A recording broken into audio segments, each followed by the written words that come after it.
Je suis Eric Duriveau, je suis le co-gérant de la société IDELAM, qui est basée à l'ICMCB, l'Institut de chimie de Bordeaux, qui est en fait une sous tutelle du CNRS. La vocation d'IDELAM, c'est de mettre sur le marché un outil de délamination. On a pris la licence mondiale de ce brevet qui a été développé par l'ICMCB. Et nous passons d'un TRL 4, donc purement laboratoire, à un prototypage industriel en ce moment.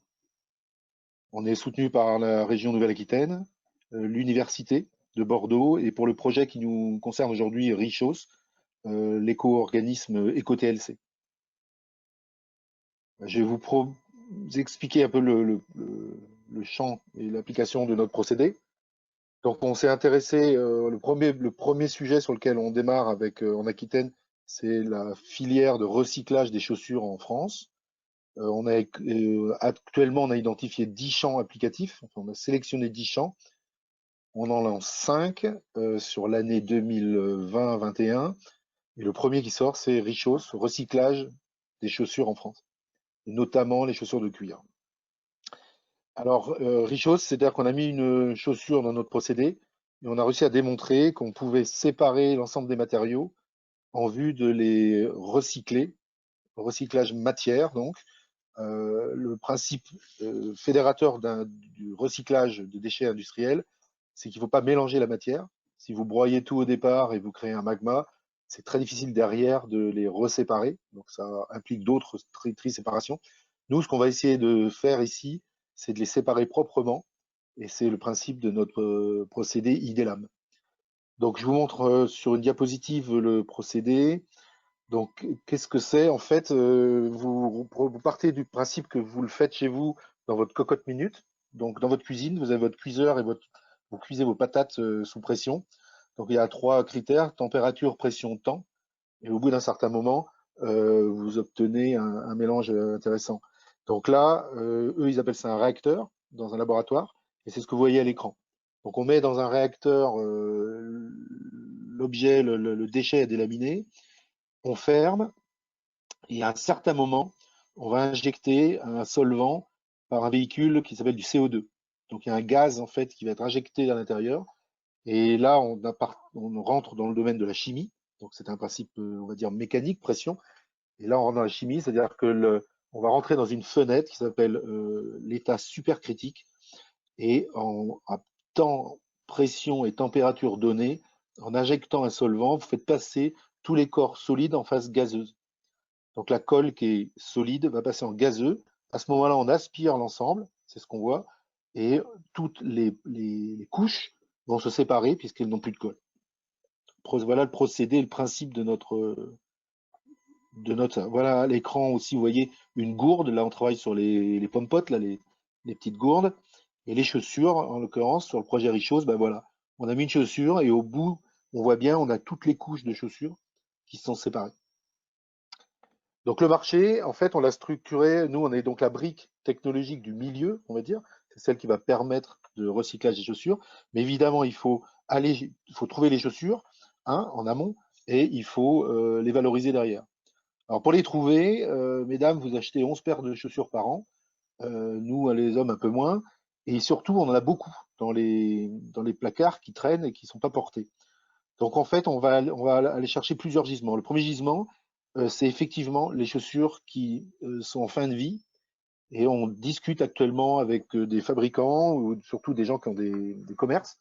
On va faire un système de consigne. C'est-à-dire vous allez acheter une chaussure, vous en ramenez une. Donc les points de vente vont devenir des points de collecte pour nous. Et ça nous intéresse beaucoup parce qu'on pense que les gens vont massivement ramener des chaussures qui traînent dans les placards pour rien. Le deuxième segment, c'est la chaussure alors, en fin de vie.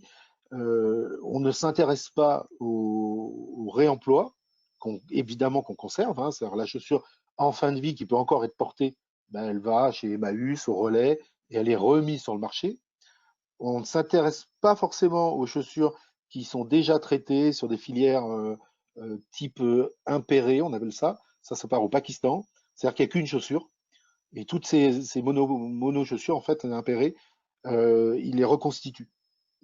sur place. Donc ça, rebelote, c'est des chaussures qui sont, on peut faire du réemploi, et ils ont des filières. Nous, on s'intéresse vraiment à la vraie fin de vie, c'est-à-dire la chaussure qui ne peut pas être remise sur le marché, et que ça correspond à peu près à 12% du marché de la chaussure en France. Et il y a 12 millions de paires commercialisées en cuir en France, donc ça vous donne à peu près la surface du marché. Mais le gisement va varier avec le retour de tout ce qui traîne dans les placards. Donc au départ, on travaille avec les fripiers, on appelle ça, donc les gens qui sont membres de EcoTLC, Textile, Lingerie, Chaussures. On travaille avec deux partenaires essentiels, un sur la région parisienne et un sur Rhône-Alpes pour démarrer, qui nous ont expliqué sur Rhône-Alpes, il a 20 millions de paires par an. Et donc sur ce 20 millions, on va aller chercher chez lui à peu près entre 10 et 15%, on pense, du gisement. Ces paires vont arriver sur des plateformes. Et là, c'est la région Nouvelle-Aquitaine qui soutient un projet, notamment à Limoges, pour créer en fait une plateforme de tri intelligente. Comment est-ce que toutes ces masses vont arriver et comment on détermine? Donc, il y a pas mal de choses à l'étude. Une qui me plaît beaucoup, c'est ils vont imposer aux fabricants une étiquette avec une sorte de QR code lisible et en passant, la chaussure va donner son identité. Donc ça, ce serait je pense, le chose la plus intéressante.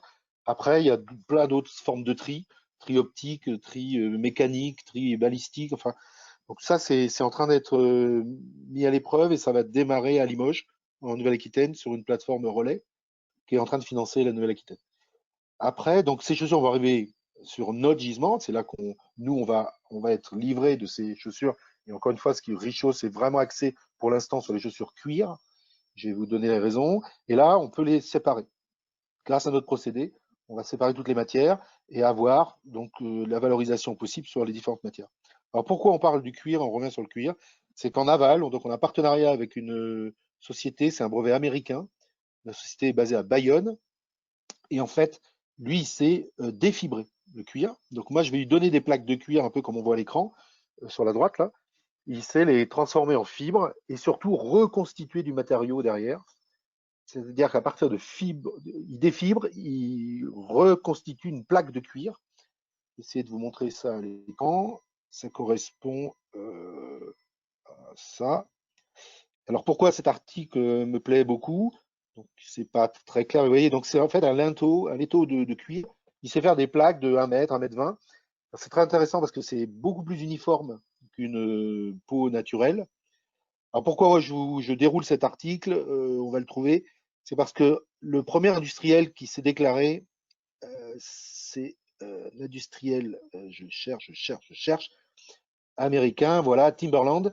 Donc le président de Timberland explique dans cet article que lui, il est prêt à faire la bascule et d'utiliser ce simili-cuir, on l'appelle comme ça pour l'instant, pour ses chaussures.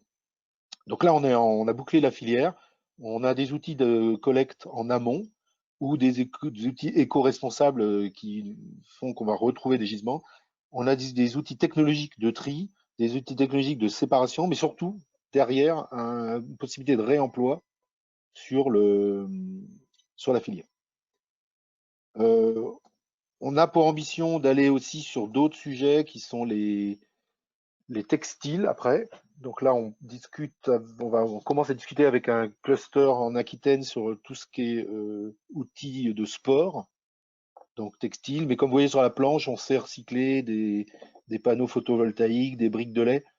Donc on va aller se pencher sur tout ce qui est thermo collé et délaminer, les délaminer. Voilà. J'espère avoir couvert assez large et je suis prêt à écouter toutes vos questions. On a fait 90 expériences, un peu plus, une petite centaine d'expériences pendant 2 ans. Ça s'appelle la preuve de concept dans l'échelle de TRL, donc dans la mise à disposition des technologies. Sur les 90, on a retenu 10 champs applicatifs et on cherche actuellement à nouer des partenariats industriels avec des industriels qui souhaitent en fait aller sur le marché. Donc là, on a trouvé une société de cosmétiques qui d'ailleurs nous drague beaucoup parce qu'en fait, elle a bloqué le marketing de sa gamme. qu'elle veut mettre sur le marché, c'est une société mondiale de cosmétiques, parce qu'elle ne sait pas recycler ses emballages. Donc tant qu'elle ne sait pas recycler, elle ne met pas sur le marché. Je trouve que c'est très très intéressant comme démarche, parce qu'enfin, on n'a pas, je ne sais pas, une société d'eau à bulles qui met sur le marché des bouteilles rouges, qui est une catastrophe pour nous, parce qu'on a ces bouteilles qui arrivent et on ne sait absolument pas quoi en faire. Lui, il attend qu'on lui propose la solution de recyclage pour y aller. Donc la démarche, oui, c'est de nous contacter. LVMH nous a contactés pour, c'est le côté maltier. Ils sont sur la Nouvelle-Aquitaine notamment. Mais ils nous contactent et on voit si d'abord ça fait partie de notre scope technologique. Il y a des impasses. Par exemple, j'en ai eu une récemment. Je me suis fait avoir. Ça arrive, heureusement, tant mieux même. Purina, par exemple, les sacs pour les animaux, d'aliments pour animaux, ce ne sont pas des laminés collés. Ils sont extrudés en fait. Donc moi je pensais qu'il y avait une couche métallique et une couche plastique, et en fait c'est pas du tout collé, c'est extrudé, donc ils sont mélangés. Donc ça rentre pas dans notre technologie. Nous on s'adresse bien à ce qui est collé ensemble. Donc ils nous contactent et puis on regarde si c'est applicable. Et on a des développements prototypés sur 24 mois. C'est à peu près le timing qu'on s'est donné. Sur un projet, s'il rentre bien dans notre scope, sous 24 mois, le livrable, c'est la machine pour délaminer et évidemment la mise en place des filières. On est toujours avec une logique filière amont, technologie au milieu et filière aval. Alors, nous, on a plusieurs têtes en fait dans l'entreprise. Deux de mes associés donc, sont des capitaines d'industrie, on appelle. Le premier était président d'une grosse société mondiale et le deuxième est financier. Et moi-même, je suis un marketeur. Ma compétence, c'est d'aller sur le marché et la mise en marché des technologies. Ça, c'est notre savoir-faire idélam. Après, on a dans chaque projet, donc quand on monte ces projets, comme je disais, sur 2 ans à peu près pour prototyper, on a les sociétés spécialisées dans les ACV, notamment les analyses de cycle de vie. On a les sociétés, les clusters qui rentrent. Donc on essaye en fait d'ajouter toutes les compétences côte à côte euh, nécessaires pour justifier que le projet tient debout dans tous les sens du terme. Éco-responsable, c'est-à-dire qu'on ne va pas monter des usines à gaz qui mangent du carbone, mais au contraire, on va les calculer et voir notre impact. Économique, on doit être lucide et savoir qu'on ne mettra pas sur le marché des choses qui ne tiendront pas debout, en tout cas sur du long terme. Sociétale, etc., etc. Donc on voit bien qu'on fasse toutes les choses. Ben, dans les résistances, oui, la résistance de toute manière, elle est très certaine, surtout en ce moment, dans des cas de confinement comme on est en ce moment. C'est que la résistance, c'est l'intérêt de chacun. Est-ce qu'aujourd'hui, il est intéressant de recycler le cuir au niveau mondial? La première action, c'est oui, on va vers de plus en plus on va manger de moins en moins de viande, je veux dire, de plus en plus végétarien, donc a priori, on va abattre de moins en moins de bêtes. Donc on a de moins en moins de cuir, si je résume. Donc il serait logique que ce cuir soit en économie circulaire, c'est-à-dire que chaque mètre de cuir mis sur le marché a un objectif de recirculation. Je ne l'ai pas dit, mais le cuir qui est recyclé en simili-cuir est recyclable à vie. C'est qu'on sait recycler le simili-cuir. Voilà, c'est ça que je veux dire. C'est-à-dire le redéfibrer et le remettre dans la boucle. Donc oui, bah, la résistance, elle est toujours la même. C'est quels sont les intérêts des uns et les intérêts des autres. Donc les sociétés de déchets ont pas forcément intérêt à le faire. Pas toutes en tout cas. Voilà. J'ai eu un cas hier, cas typique. Je travaille à la Guadeloupe en ce moment sur le verre. Bah, le verre qui est cassé à la Guadeloupe, il est bien cassé sur place, il est bien collecté cassé, sauf comme ils ne savent pas le valoriser, c'est l'éco-emballage qu'ils ramènent en France, en métropole. C'est complètement absurde. Voilà. Donc je me doute bien que si on met au point un service de recyclage in situ du verre, on va bousculer des habitudes bien établies. Donc c'est ça en fait la résistance. La résistance, c'est de faire changer les attitudes, changer l'approche des gens de leur vision des choses.